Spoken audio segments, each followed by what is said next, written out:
Hello there, everybody. My name is Mario DiMartino. Welcome to another exciting episode of Cooking with Mario. I'm the owner of the Newburg Deli in Newburg, Pennsylvania, just outside of Nazareth. And we're just opening up a second location late November 2015. Hope you come see us on William Penn Highway right across from the Easton High School. Today I've got a dish that I think everyone will like. Maybe even someone who's a vegetarian will like this dish because it's just that succulent. You know, the purpose of the show is to help get excitement about cooking again. It's about bringing back the memories of our childhood. It's about celebrating ethnicity. It's about feeding your family with fun and creating memories. Today, I want to share with you a dish that I was exposed to as a little boy, 45 plus years ago in Philadelphia. And the name of the dish is porchetta. Hi, I'm Joseph Elias, founder of Elias Market, featuring a wide selection of international food items and the freshest produce at the lowest prices. Elias Markets in Allentown and Bethlehem are filled with an ever-changing variety of just-picked fruits and vegetables, tender meats, and deli products. Choose from aisles of international and hard-to-find food and household items. But don't take our word for it. Stop in and see for yourself. IRS problems? Corvino and Verwise, local specialists in tax controversies, has your solution. Save time and money. Never talk to the IRS again. Call today for a free consultation.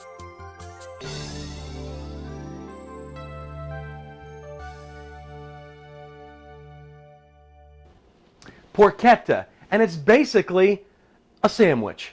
But it's not just any old sandwich. It's something really to write home about. You know, a lot of us grew up in Philadelphia, New York, New Jersey, and we remember the porchetta sandwich from the old Catholic Church outings and the Italian feasts. You know, I remember growing up in Philadelphia at the Feast of San Salvador and the Bridgeport Feast. This was always an annual favorite to go get a porchetta sandwich that was slow cooked for hours and hours. So with that said, I want to introduce you today to what is called in French the mise en place. And the mise en place is basically things set aside, or all of the things that you have ready. It's a French cooking term, meaning your ingredients that you're about to put together to make your masterpiece. And today we have marvelous ingredients. Our main ingredient, obviously, is a beautiful pork shoulder, roughly 3 to 4 pounds. I'm serving about 6 or 8 people today. 3 to 4 pounds of a beautiful pork shoulder. You want to get one that really doesn't have the bone in it. And there's a reason for it, because you have to be a great butcher to debone it. And they typically come with the actual pig skin on it, which is very tough to get off. It almost takes 2 people and a lot of strength to do that. So you want to get one that's prepared. Spend the extra money. This roast here costs roughly $8.50. I think it's pretty affordable, you know, for a family of 5 or 6. We have some ciabatta bread, or you can use a Kaiser bread if you're, used to doing that back in the old days. We have some rapini here, broccoli rabe. We have some sharp provolone. We have a mixture of some herbs I want to talk about in a minute. And we have some rosemary, we have some oregano, fresh garlic, fresh parsley, some fennel seed, plenty of salt. We have domestic provolone for those who are not really up to par with sharp provolone. If they find it too bitey or offensive, you can use domestic provolone, and I've got some sharp already cooked up there. Our goal with this meal is to really marinate it, really to bring out the flavors in this porchetta dish. Now, the porchetta, really started way back in Italy, in Recia, Italy, which is a southern town in the province of Rome. And today I want to do a little twist on the herbs of it and the seasoning of it by creating my own version of herbes de Provence, which is a French blend. Traditionally, in the Italian culture, they're going to use savory, they're going to use oregano, and a mixture of some other herbs. I'm going to twist it a little bit and use herbes de Provence to give it a unique American flavor. Now, herbes de Provence, has evolved, and in the last 50 or 100 years, the American tradition adds lavender to herbes de Provence. In this case, we're just going to use marjoram. You know, it's funny, you can get these, don't think this is out of your reach. You can get these at, you know, the supermarket for like $1. So you need 3-4 different kind of herbs to make this dish a wow factor. We have marjoram, we have tarragon. Now tarragon is like a sweet version of an oregano, and it's great to use. We have thyme, you know, a traditional one there, and then in this case, rosemary and oregano. So let's get started on our herbs before we put anything together. Marjoram, thyme, tarragon, etc. And let's chop them real fine. Some people say you got to use the dry stuff, you know, in order to really get the flavor. And I'm like, really? What if you live out, you know, in the old country somewhere and you're picking these herbs by hand and it's, you know, you got to make the dinner. You don't have time to dry them, so there's nothing wrong with fresh herbs. Matter of fact, I prefer fresh herbs. So we got the 3 herbs there for the herbes de Provence. We're almost done there. You want to pick a little bit of rosemary, and watch when you cut that rosemary. It likes to fly everywhere. So mix your rosemary with that. And then lastly is the fennel. The fennel is definitely something from Italy that they use in Italian. I guess they call it the finocchio. If you remember that term from the old days back when your grandparents were alive, they talked the different language, you know. And we use the fennel. Cut it up kind of fine. It does soften up while you cut it. In this case, we're going to do a little bit blending. Keep blending them herbes de Provence around, and then lastly we're going to pinch it with some oregano. There we go. Keep mixing those herbs up nice and tender. Little delicious blend. Herbes de Provence. Now we're going to take our beautiful pork shoulder, bring it over to the cutting board, and we're going to do a few things to it. We're going to tenderize it. I got this little gadget here. You could buy it for about 20 bucks. I guess in the French they call it a couture. And it's basically a tenderizer, and it's got all these stabbers in it. Be careful, very sharp. And you can press it down to see the potential of this thing to go deep into your tissue of your meat product. In this case, it's the pork shoulder. So I want to tenderize that thing a little aggressively on all the sides. So I make sure that those herbs and special flavors go inside there quite well. You watch yourself on the side here. Watch yourself on the side there. Now you're also going to get your sharp knife and you're going to score that very fatty part of the top. Almost like a crosshatch, if you will. Doesn't matter what direction you're going, as long as you're getting into it fairly deep. I want to make sure my pan over here is not going to flame up on me. I want to make sure I got the right temperature. Okay, so now we've got these cavities we've created for internal seasoning, if you will. And the first thing I want to do to make sure that everything sticks correctly is I want to use that beautiful Newburg Deli organic olive oil. And it's just my favorite. I use it in just about everything except for cereal, you know, just to make a funny. So we're going to rub the daylights out of our pork product, in this case, the potential porchetta. Don't be afraid to rub this thing in. It's okay. Now we're going to add our herbes de Provence. Wipe my hands off a little bit. We're going to get those herbs in that cavity. That's what you want, folks. In that cavity.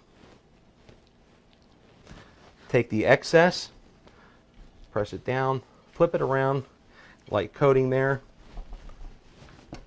Now flip it back over. General seasoning. Remember, this is general in Italian. Garlic on everything, just about, you know, except for cannolis and things like that. Okay, so got to have pretty garlic in there. Stuff it with nice garlic. In this case with the oil, because of the flash point, I'm going to use a little bit of vegetable oil and I'm going to use a little bit of olive oil. Okay? And then in doing so, I want to keep my pan off that oil right now. It's going to get a little too hot for me. So in doing so, we're going to get our parsley as well. We forgot a couple really important ingredients, and that's salt and pepper. You really have to salt the daylights out of this because it really brings the flavor of the meat out. For some reason, it requires a pretty good amount of salt. and a cracked pepper.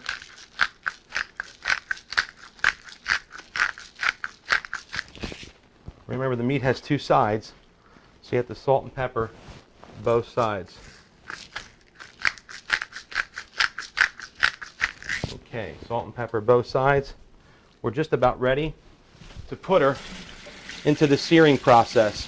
So we're going to sear this product. I prefer a nice hot steel pan.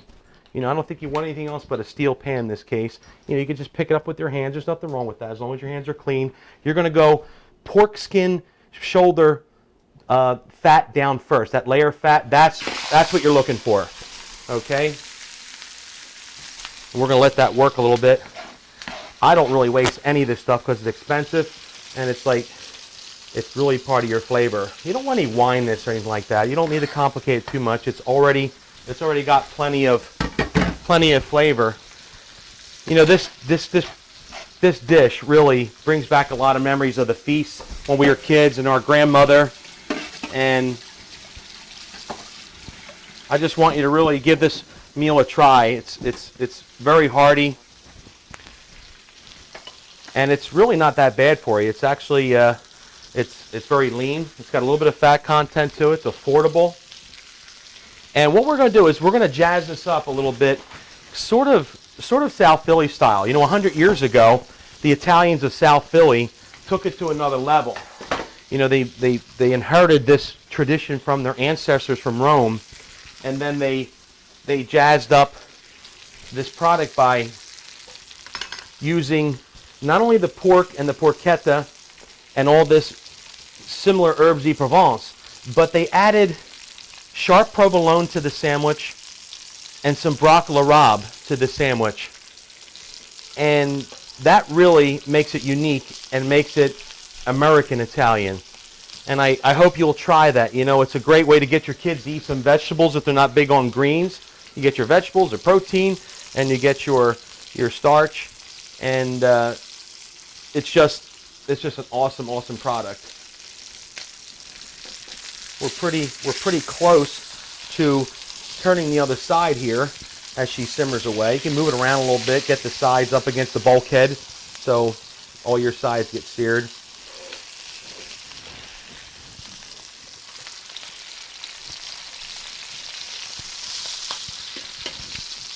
Porchetta makes me want to sing, you know, C'è luna, mezzo mare, mamma mia maradari song. You know, when I hear this, it just brings back all those beautiful memories. It makes the whole house smell like this marvelous marigold blend of herbs and spices. It's just delicious. We're getting ready for the turn here, folks. And I'm going to show you the color you're looking for. This is when you know you almost got a home run with this product. You get a slight flip, and that's when the beauty comes out. That is completely succulent, and it's going to drive your family crazy. They're going to love this product when it's done. So what we do in this case is we let that render down for a while. We're not trying to fully cook it. Maybe about 4 to 5 minutes on each side. Once that's done, we're going to jazz up the program a little bit by moving ahead in a time capsule. And we're going to take this product, we're going to let it simmer down, and I'm going to bring you a finished product I prepared earlier for our benefit. I put it in this trusty little crock. And I always like to brag about these, you know, these little cookware deals I got. I went to the Goodwill and I said, you know, I need another type of Dutch oven that'll match this dish. And I found this for $12. You know, and it's beautiful. It's porcelain, it's oven ready, and inside is this marvelous dish called porchetta. And as you look at that dish, it just says, eat me. I mean, it's just incredible. And, you know, it'll get to the point where when you pull this out, it's just going to fall apart on you. And you might not have too much luck keeping it intact, but that's what you want. Just like that. Beautiful, succulent porchetta. In this case, plenty here for 5 or 6 people for $9, $10. And then you want to get the porchetta. You just want to, that's it. Cut it with the strands. That's what you want. It's almost like Italian pulled pork, like a roast pork, but its flavor is so unique, so European, and we're going to add this South Philly flair to it by putting it in a ciabatta bread. So what you want to do is you want to get a ladle. I'd like to thank our sponsors today, Elias Produce Market of Lehigh Valley, 2 wonderful locations. The Elias family, who's been pretty faithful with us and keeping us on the air. We're just so grateful for their generosity. Give them a visit on Tillman Street and also on Linden Street in Bethlehem. And they just got an incredible array of produce and ethnic foods. We also like to thank Corvino and Versailles, sponsorship out of Wind Gap, Pennsylvania, and they deal with people who have IRS problems and tax issues. So if you've got a problem with the man, you need to see these folks. They're going to help you straighten out your money problems. And we'll give further information about that sponsor in a few moments. Okay, back to our dish here. We're going to get that porchetta. First things first, you got to liven that bread up a little. In this case, it's ciabatta, or you can use a Kaiser roll. Okay, so I'm going to juice up the bread a little bit. This is kind of a secret there.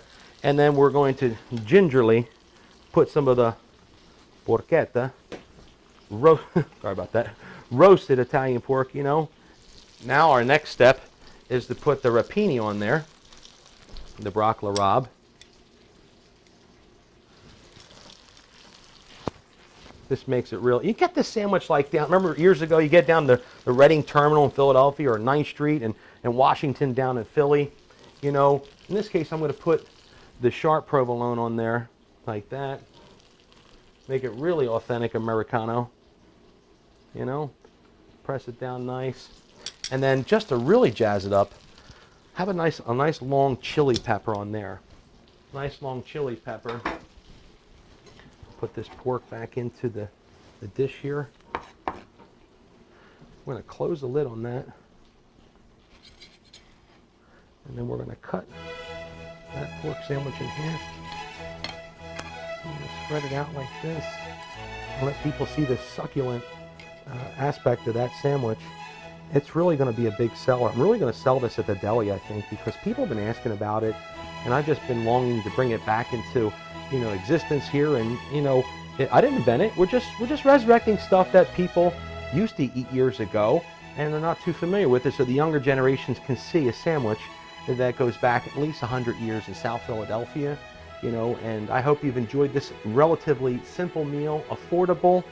This is great for a party or a reunion or some sort of ethnic festival, and just to sit down with your kids, enjoy the porchetta sandwich, originated in Italy and perfected in South Philly.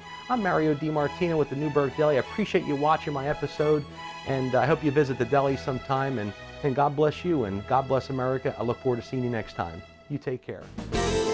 Hi, I'm Joseph Elias, founder of Elias Market, featuring a wide selection of international food items and the freshest produce at the lowest prices. Elias Markets in Allentown and Bethlehem are filled with an ever-changing variety of just-picked fruits and vegetables, tender meats, and deli products. Choose from aisles of international and hard-to-find food and household items. But don't take our word for it. Stop in and see for yourself. IRS problems? Corvino and Verwise, local specialists in tax controversies, has your solution. Save time and money. Never talk to the IRS again. Call today for a free consultation.